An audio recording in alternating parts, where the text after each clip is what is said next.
Campaign materials can be hyper-targeted to individual households. How can you police truth in advertising, and how can the AEC or other bodies tackle this?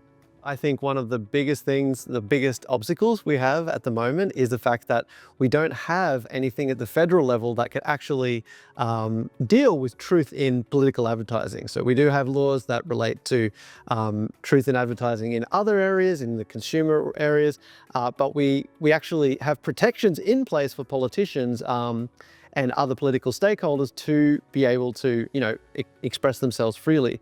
So the Australian Electoral Commission, has a bit of a challenge on its hands, let's say, in trying to deal with the issue of truth in advertising and in political communication, especially on social media.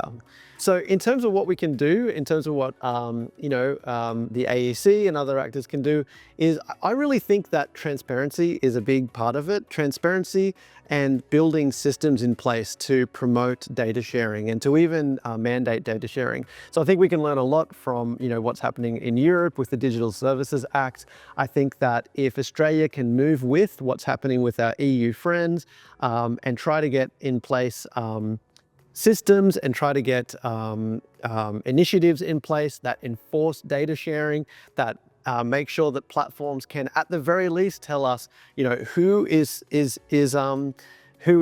authorizing and paying for the political ads, how are they being targeted, are they using AI-generated content or not, and what are the details of the algorithms that are doing that hyper-targeting. So we really want to be able to understand, what is the way that people and communities and even down to households, how are they being targeted algorithmically? And we really at the moment don't have any understanding of that. And Australia is unfortunately falling behind a little bit. So I think, great question. And if it were up to me, I would be talking to the AEC about talking to the European Union and starting to get our own initiatives in place as fast as we can.